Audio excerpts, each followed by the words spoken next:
let's get down to the nitty-gritty of why we're gathered today, which is, of course, the toolkit. Creating new, diversified income is an increasingly important characteristic of a resilient, strong, sustainable arts organization, cultural organization of the sector, really. And that's what we're trying to drive with providing a resource like this, this toolkit. You can access it on the Create New South Wales website, and it's under our resources tab. Can you raise your hand if you've had a chance to do a little bit of noodling through it yet?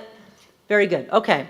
Well, by the end of this, I think you're gonna have every instinct of finding your way to that part of the toolkit that can help where you are right now as a leader, as an organization, in terms of challenges and opportunities. The full toolkit can go from woe to go, or you can engage with it in its 9 chunks or sections. The major topics are being fit for fundraising, right? Just like being fit for running the 6-foot track marathon, there's things you got to do to be good for the long haul. And this is what this is full of the case studies and the small and not even huge investments that you can do that are essential to building that fitness, building your donor base, telling your story, trusts and foundations, major gifts, crowdfunding and collective giving, business sponsorship, new products and services, and case studies that, that evidence any number of the above. Under each major topic, you're going to find practical guides, plain English, totally readable. This is not one of those, oh my gosh, I have to read a fundraising manual. None of that. Plain English, very, very engageable, and like it speaks to you as someone who works in the sector and in ways that should be totally intuitive. How-to instructions on growing new income streams for your creative practice. Each guide has a step-by-step information chunk that's prepared by experts. It links to related guides. It also gives recommendations for other valuable online tools and resources, and it provides case studies from this state that can provide insights and inspiration for your own work. I am delighted to be joined today by a dynamic panel, and I'm going to skedaddle into my panel. Testing, all right. I have with me here today Genevieve Clay-Smith, who's CEO of Bus Stop Films. I've got Gabrielle Mordy, who's CEO of Studio A. Mikala Tai, who's director of 4A Center for Contemporary Asian Art, and David Sharpe, who's director of Sharpe Advisory and one of the co-authors of this toolkit. And it's such a pleasure that in the audience today are some of the experts who joined David in pulling together this grand resource. Just raise your hands quickly. We've got Monica Davidson, Ben Fletcher, Anne Hinchcliffe, Wendy Mather, and Barbara Messer. Pardon me if I mispronounced any name. Jumping on to some questions of this august panel. David, I'm going to start with you. I understand that your research uncovered a huge number of articles and information on how one goes about generating income. A lot of different places, a lot of different touch points, but no single location that brought together best practices in a way that was tailored for the needs of small to medium-sized organizations and in the state of New South Wales. So could you give us a little bit of a sense of how you went about architecting this and how you decided on the key questions and topics? Yeah, sure. So, yeah, you're quite right. When we started off by doing a really broad and thorough search of online and offline resources about these topics. And that took us a couple of weeks because there was an awful lot of stuff out there, but you're quite right. It wasn't all in the one place. And interestingly enough, where we found that there was a gap which needed to be filled was that there was a lack of online resources which actually told you what to do. You know, so our theme for putting the toolkit together became how to, and we thought that each article that you click onto should have a step-by-step thing for you to follow. So step 1, do this. Step 2, do that. Because it really can't be said enough times that individual creatives and small arts organisations and small companies in the creative industries just don't have the time and resources that larger companies do to generate their own income. So and they often don't have the background in this stuff to feel comfortable about making an approach for fundraising or putting a case together. So we held 2 focus groups, one in Sydney and one in the great city of Wagga Wagga. And we had a group of artists and creatives and arts organisations come to those focus groups. Gabrielle was one of them, and it was just so valuable to get that feedback, and that was really important in choosing the 9 topics that you see on the screen there, but also in ordering them in a way that would make sense. And the sort of things that those focus groups told us was, don't use this word, use that word, or I don't know what you mean when you say this particular word. Or put being fit for fundraising up front. Make that the first thing that people see. These were all insights that came from the focus groups. And in particular, I remember someone in Wagga said, you need an article that says, where do you start with no time and money? It just needs as simple as that. And so we wrote one of those. So that was the process that we undertook. But really it was that gap that we found about having the simple, methodical information that people need. I want to turn to our panel members who are leading organizations and whom I'm going to ask to give us frank and fearless characterizations of how this can be helpful for them, recognizing, of course, that we are in a public forum, that we'll have some folks tweeting your bon mots, and therefore it may live on with legacy. And with that, Mikala, I'd like to start from the very beginning. Many small to medium-sized organizations are starting with next to nothing, right? Very limited staff and resources in the beginning, just as 4A did. The toolkit's first topic is being fit for fundraising. Can you tell us a little bit about how Gallery 4A approached this? And in particular, I'm interested to understand how your work with your board was really important in that work. I think, no pressure on not saying the right thing or the wrong thing, but I think you're really right about small organisations. We're small, we're nimble, we're very scrappy, but we're also shapeshifters. The person that is going to Bunnings 3 times a week is also talking to our major stakeholders. So it is an idea that people that work at small to medium organisations, it is the most fertile training ground for our next creative leaders going through. So as the director of an organisation, I feel that, in encompassing and growing skills for my team to also learn to take into the next realm is really important. But also, as a small organisation, we will never attract someone like ANZ because they never want to have lunch in our very porous building. We can't do catering, we can't do fancy schmancy, or if we do, we'll probably lose money. But we can start training the next level of fundraisers. So many people, donors, so many people that give to us, it's the first time they've ever given. So for us, that matches with how we're working. Most artists, it's their first time showing in a bigger space. For most Asian artists, it's their first time showing in Australia. And for our donors, it's the first time interacting with an organisation. So everyone, we kind of think of it as like a teaching hospital, but teaching art gallery.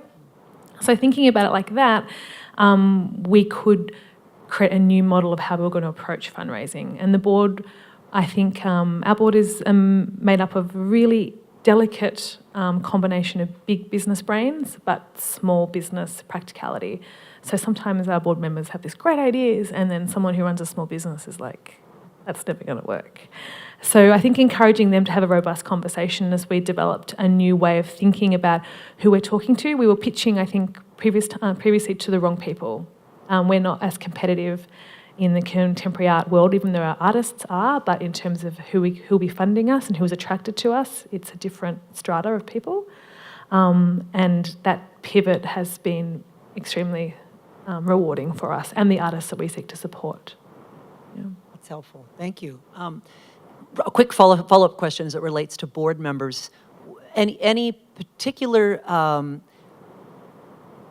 help you can give on how it was you attracted the kind of board member you needed at a certain moment? We have the official board members, and then we have just as many kind of advisory board people who are also younger, who are thinking they want to be on a board of this sort of stature in the future, who are kind of shadowing, but feed in twice a year in meetings to conversations. So bit of a training ground. It is also a training ground for that, fantastic. But also new ideas coming from a different sector, also pushing us. We made a really big decision with the board that our organisation will never grow bigger than 10 people and to stay small. So therefore we limited this idea of unlimited growth and became just better at what we do. So that was also a really big conversation with the board that really shifted how we thought about income and sustainability. Terrific, thank you. Genevieve, as a filmmaker, I know you face challenges, opportunities in identifying donors and supporters for film projects. How have you built the philanthropy base to support Bus Stop Films projects, as well as its operational and its advocacy work? Well, I guess Bus Stop is at its core a film studies program, an accessible film studies program for people with an intellectual disability. And we have a curriculum and we have 3 pillars of operation. We educate, we provide education for people that lack access to education, film studies education. We create film projects with those particular students through the program, like a film school, and we also advocate for more inclusion and diversity in the film industry. So as a filmmaker, I had seen the gaps in the film industry for education, creation of films with and about people with disability, and involvement in professional filmmaking and also advocacy. This started 10 years ago, and wanted to try and fill those gaps. And I guess because the journey has been based in providing, a way to fill those gaps, we've been able to draw people that are passionate about that to our community. And I think that is where we've been able to create a donor network that believe in our curriculum, that believe in the work we're producing inclusively with the people we're working with, believe in our advocacy and believe in the change that we're making in the film industry. So I think it's been about just initially doing the work and slowly building our case studies just from doing the grassroots work without any support, and then people are seeing what we're doing and they're happy to help so that we can grow. I hear you use a word that so many do when they talk about how they've built success with the philanthropy base, and you mentioned passion about the work that you do. And so much of fundraising is simply about being able to hold a mirror up to somebody's passion and saying that that can resonate with what we do. Can you give an example of where you've successfully done that? Yeah, I guess, Bus Stop started with that passion to see change. And it's a part of our company DNA and our culture and our story. And so whenever anybody from our team talks about Bus Stop, it comes from the absolute 100% belief that we need to do this work.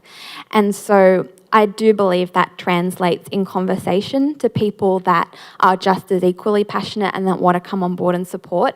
And so, for instance, just within the network, you meet someone and they go, you know what, I know somebody who might be able to support you because they're also passionate about representation. And I go and meet with that person, have a coffee, next minute they want to become a donor, or they want to give some in-kind support or mentorship. So it doesn't always look like finance as well. Like a lot of where we've been able to grow has been through partnerships with in-kind support.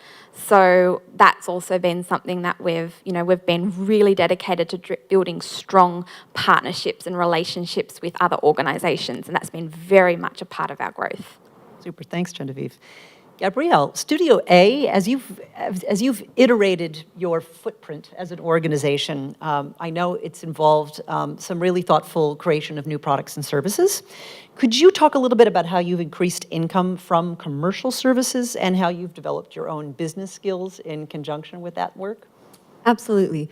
So Studio A provides professional development to artists with intellectual disability. I'm the founder of Studio A. And I think being a Taurian has been really critical to our success. So being a Taurian, I love material things and I'm very stubborn. I have a lot of experience buying things, buying visually compelling things like art and design product.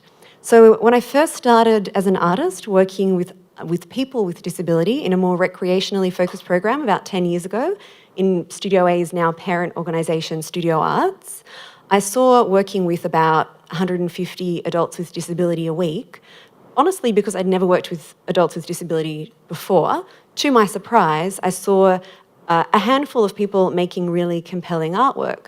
And when I saw it in the chaos of what was studio arts then, in this warehouse space with stuff everywhere, on the periphery of Sydney, toward Hornsby, I thought if some of this stuff was in a hipster gallery, and if some of these images were on, hipster tote bags, I'd be buying them. And I thought this would be bringing really important income and exposure to this collective of artists, which at the moment they don't get access to.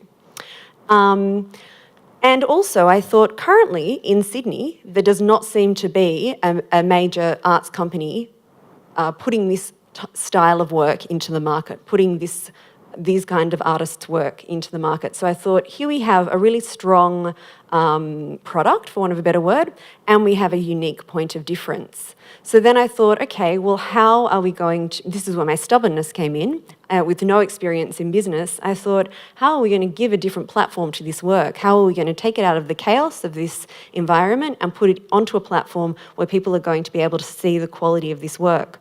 So I looked at other places who were doing this effectively. I looked at other marketing collateral, and I looked at who was designing it. And it was a very basic thing like that. I literally looked at some compelling marketing material that had really strong design product on it, really strong artwork display that I liked, and I looked at who made it. At the time, many years ago, it was Boccolati Design, and I just rang them up. And I went in and said, I've got this idea, look at this artwork, isn't it great? Why is nobody seeing it? Do you think you could help us? So Boccolati and I got on really well. Unbeknown to me, they were a really leading design company, and I should have been a lot more intimidated than I was. And we started a conversation that went for a few years, and over those years, we managed to get some grants, and Boccolati did some fantastic research work looking at our market, and they created a website for us, they created a brand, they gave us brand guidelines, which enabled us to put the artwork first and make the disability secondary, so that the market could actually engage with the strength of the artwork. So I think that has been really, really critical to getting our product out into the market. Number two was, again, with some funding support actually from Create New South Wales a number of years ago, I worked with Social Ventures Australia, a social enterprise development company. They very much held my hand to create a business plan, and that identified what were the commercial services we could sell. And we realised that we could sell, we could lease, and we could license artwork, and we could sell creative workshops. Following that, I entered a social enterprise incubator program, very much like a Shark Tank kind of thing. And to get into it, it was very competitive, and I had to go to JP Morgan and pitch to a bunch of bankers. And having realised what our product was and what we could sell was really instrumental in getting us into that program. In that program, I got mentored by corporates from Westpac and JP Morgan. Years on, those mentors are now on our board. And what's been really critical is the networks that they've given us access to. So the kind of lead picture for the toolkit is a mural that one of our artists was paid to do for Westpac last year. It's a 39-metre mural that's in their service centre foyer. And so that is a creative service that we've sold that's brought an income to Studio A and brought an income to the artist, Emily. But it's really all those steps, the marketing, the business development and the networking that has enabled that to happen. That's great. Thank you for sharing that. That is incredibly inspirational. It sounds like you stretched yourself when you were, in that sense of moving to gather skills, to gain skills that you may not have had beforehand. You're also echoing something that I hear so often when talking to individuals who've had success with both commercial and philanthropic efforts, and that is the fact that everything flows from relationships, right? In this case, a mentor, becoming a board member, becoming a donor. I mean, this is the long game, and that's something everyone has to remember as they're looking at this toolkit. Things you can start now, you're laying seeds for that may really blossom years down the road. And I'm also reminded of a term that we hear a lot when talking about what really motivates and drives and animates philanthropy. People give to people.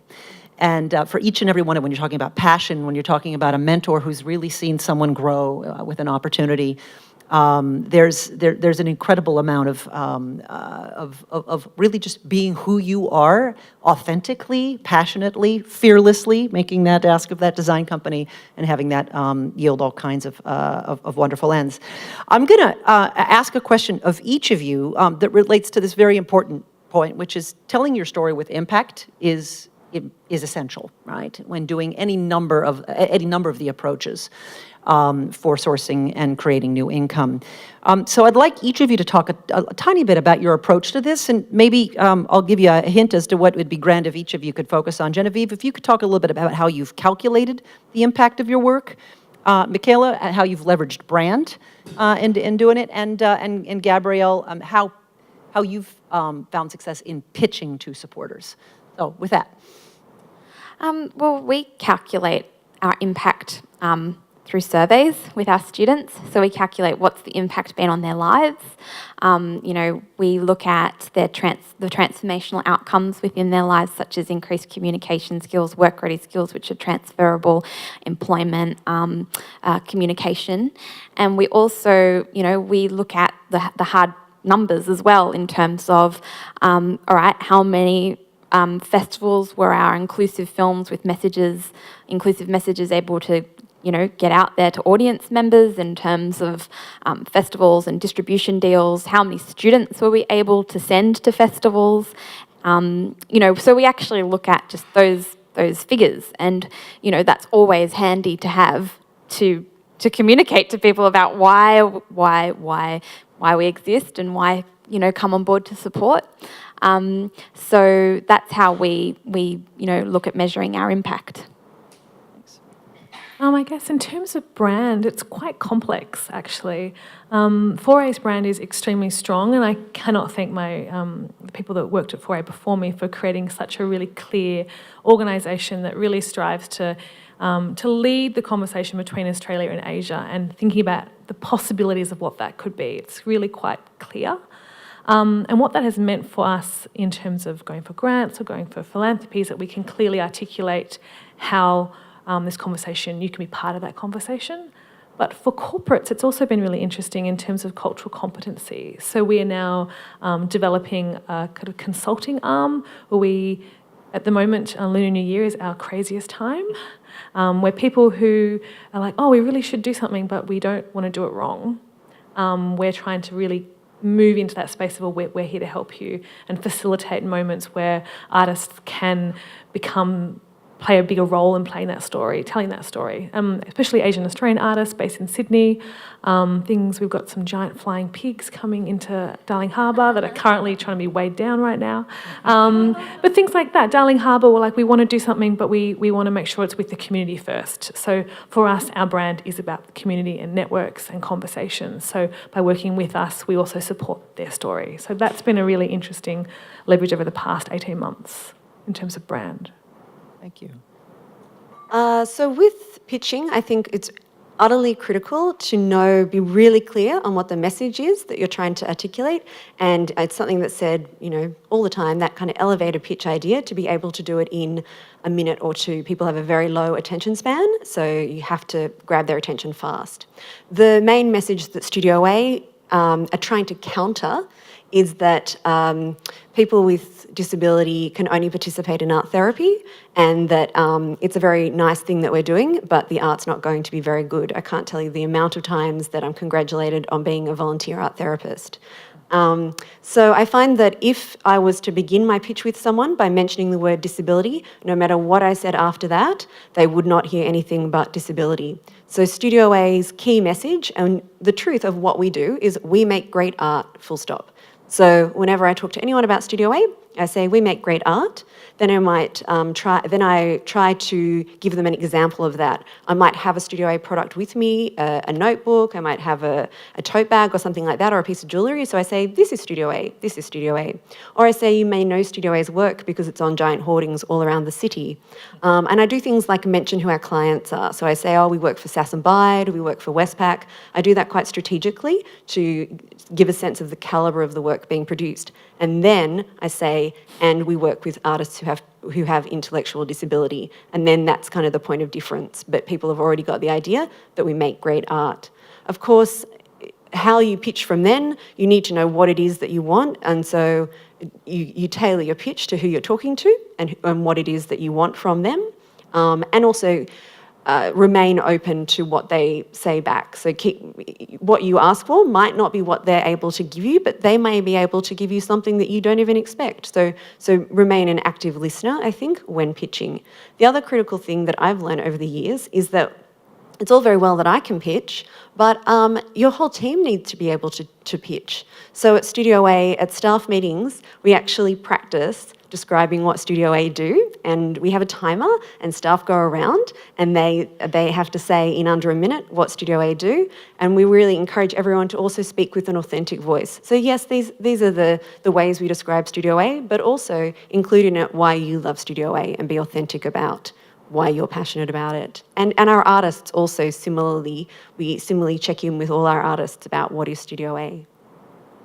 Brilliant. I love the exercise that you say you have your staff do. Every one of our organizations would benefit from doing something like that, and you're reminding me of when we did this tour with some of the MPAs, we introduced them to the chair of the Metropolitan Opera. And Ziff is the kind of patron who can bring $50 million a year to philanthropy. This is a different world than most of us inhabit. And yet the first thing she says when she is talking to anyone who's in her network or otherwise, or in this case, educating some of the Australian folks who are out there, was that in any organization, every single member of the staff is a fundraiser. That her engagement with just everybody, the security guard as she's going in through to the CEO, is what touches and impacts her as a philanthropist, and that if that's not understood from the get-go by everybody in the organization, you'll have a challenge in being an effective creator of this income. So it's a beautiful it's a beautiful piece of that same story. You also mentioned keeping open ears to when you hear no. I'd just like to do a quick, before I turn to you, David, on another question. I'm just going to ask the folks who've been in that hot seat of making an ask, whether it's with a corporation, whether it's someone who's never given to anything before. You talk about growing philanthropy as a habit. Help some of the folks here who may be daunted by what it might mean to hear the word no, understand how you can work with that creatively. I had to go through quite a lot of training. My board was really great because asking for money is really hard, and I have this I think it's probably a natural urge that I would do an ask, and then if they didn't respond within 2 seconds, be like, but it's okay, like it's really fine, and we can talk about it next year. Don't want to be awkward about things. So a lot of training went into an active pause and letting the people that I'm talking to actually figure out their response and giving them time. Sometimes it was no, but I've never found that it's a straight no. It's a no right now, or no under this circumstance, or no, can we talk about this? And so leaving a space for that and to sit in that uncomfortableness was a really big learning curve.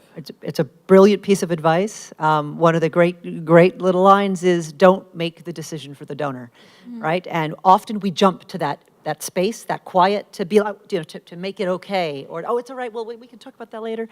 But that's a great piece. Anything else on the no's that have been creatively engaged with? I've often implemented just the tactic of listening.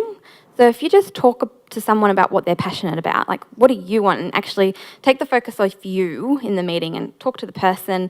What are they interested in? Who are they? Who is this person? They're going to give you all the answers about the things that they're passionate about and the things that they want to be a part of. And you find that thing you both connect on, and you go, oh man, I know, because at bus stop, this is what we do and this is what we're into as well. And you find that common ground, and then it doesn't really become about a pitch. It just becomes about two people trying to solve a problem or fill a gap. And so, in letting someone else do all the talking first, it's really alleviated that fear a lot of the times. Because if I go in cold and I'm just like, pitch straight away, it's all eyes are on me, and then they ask, and then I don't even know if they're interested in what. So, actually implementing just, I want to learn about this person first, takes the pressure off, and you can find common ground and find a way to work together. That's great. Understanding what makes them tick, not just communicating what makes you tick is grand. Do you want to add anything else to the nose? You gave us a little bit of it. Oh, well, I think that if you get to the point of making a pitch to somebody, or it's usually a one-on-one conversation, if you're at that point, you would have such a relationship with the person and know that they had a considerable interest in what you do. And so if they say no, it's unlikely to be because they don't support what you do. It might be circumstances you don't know about in their life. So it's very likely that they still want to support you and that there could be other ways that they could support you. And I think that's a conversation worth having. And certainly what has been fundamental for Studio A is the number of people who've made introductions for us, or there might be another, it might even be like, we want to get our images onto wallets. And so there'll be somebody through our network that we know well, and we might say, could you introduce us to somebody who could help us to do that? And that's been really powerful. So even if it's that the person that you're speaking to can't give you dollars, they will most likely open another door for you. Yeah, that's very connected to something I've seen time and time again. Ask for advice, more likely to secure financial support. Ask for financial support, more likely to secure advice, right? So it's thinking about that in that way is helpful. David, I'm going to ask you to think about the range of income sources that are covered in the toolkit: trusts and foundations, major gifts, crowdfunding, collective giving, business sponsorship, new products. As someone who advises, as a colleague who has advised organizations like so many in attendance today, could you offer a little bit of guidance on where do you start? I mean, this is an overwhelming amount of information and of opportunities, and it's probably fair to say that you could have a very small organization firing on all cylinders on all of these. Where do you start? Yeah, I think that's one of the impediments to people giving this a go, is that they think they have to be experts in every potential option for fundraising, and they don't feel they know enough about any of them to know where to start. But I think my advice would be to know yourself and know your organisation first, and to understand what it is that you offer, because that's going to lead you down the path of identifying which of these fundraising options is the one that's going to work for you. So if you think about the sort of people who are in your audiences, if you think about who are your supporters, the more you know about them, the more you know if they're going to be attracted to a crowdfunding campaign, or the more you'll know how many of them have the potential to be major donors and offer a major gift to your organisation.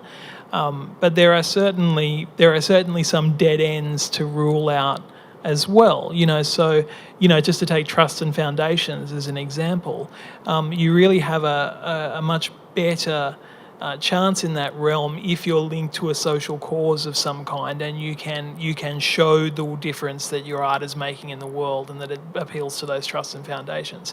If that's not your bag, then don't try and make it your bag. Look for what is unique about your organisation and think about the sort of things your supporters are going to be attracted to. That's helpful. I'm going to invite each of you to give us a sense of where you, for your organization right now, and or for those in the audience, would look to dive deep next with this toolkit for your needs. Yeah, if you can, that'd be great. Yeah, you're right next to me. I'm looking in your eyes. So at the moment, our board are looking at our operational fundraising plan. And so I've been reading the toolkit in terms of how a CEO can support their board, can massage their board in the right kinds of directions and the kinds of conversations that you can have with your board. And by having board members who are professionals, who are very skilled, sometimes it can be intimidating to give your board advice. So I found the toolkit very useful in that regard. And a direct piece of advice from this toolkit is to have a fundraising committee, and we have just initiated that. So that's our the operational part of our fundraising. And then we have fundraising, we have projects, more aspirational projects that we want to fundraise for. And and that includes doing things like having public programs, having creative workshops and educational collateral that our artists will deliver, and also transforming our policies into a visual language, so having our artists write our policies in their visual arts language to make it more accessible for our artists. And we're particularly looking at the corporate sector to fund that. So I've been reading the guide for how to win corporate sponsorship, essentially. So those are two elements of the toolkit that are practically helpful to us right now. Super, that's grand. Dave, I'm going to end with you. I'll jump over to you, Mikala. I think ours are very similar. I think the conversation about the corporate stuff has been, and I think as soon as the toolkit came out, we were having those conversations in our very small team with our board, and to have them reflected and pushed further. Helpful. Thanks, Genevieve. One of the things that I really loved about the toolkit, noodling through, were all the different voices that are in there. So one thing that I found I really enjoyed was reading some advice directly from one of the directors of the Ian Potter Foundation. She's talking about what is she looking for, in terms of when they're funding things. Now, being able to get inside a donor's head like that is really awesome, because take me back 10 years ago when I was starting out, being inside a donor's head was just such a scary thought, and the idea of approaching somebody in that position was really scary. But, reading all her advice, she seems like a lovely person and very approachable. And I just thought this, all the different voices in this toolkit, it's really, really, really awesome, handy. It takes a lot of the mystery out of it. And as I continue to noodle through, I'm sure I'm going to find even more gold. But I think from a lot of what I've read, I've really enjoyed the different voices that are on there. Super, thank you.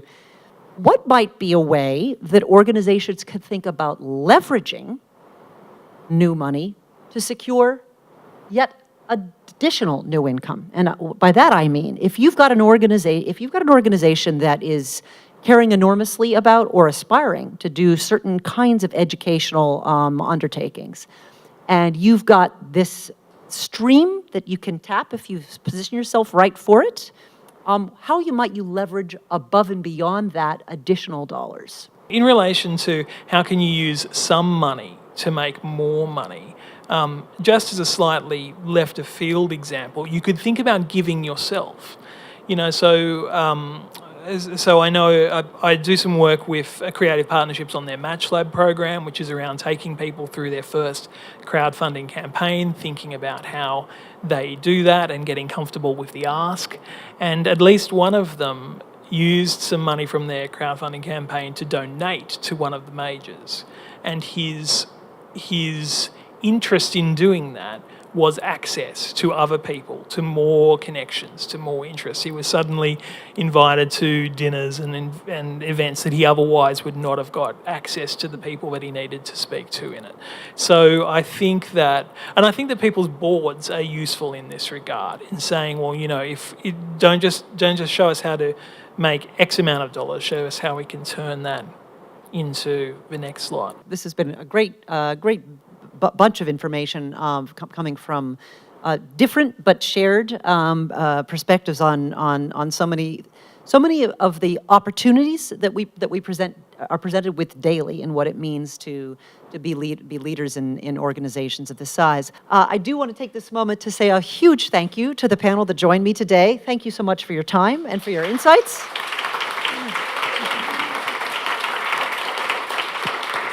Thank you, Genevieve. Thank you so much, Mikala, David, and Gabrielle. And I do want to encourage the feedback that has been forthcoming in this session right now to continue, and to have it inform the very kinds of things that we will be creating to further build capacity on all that's so important that we've talked about today. Thank you very much.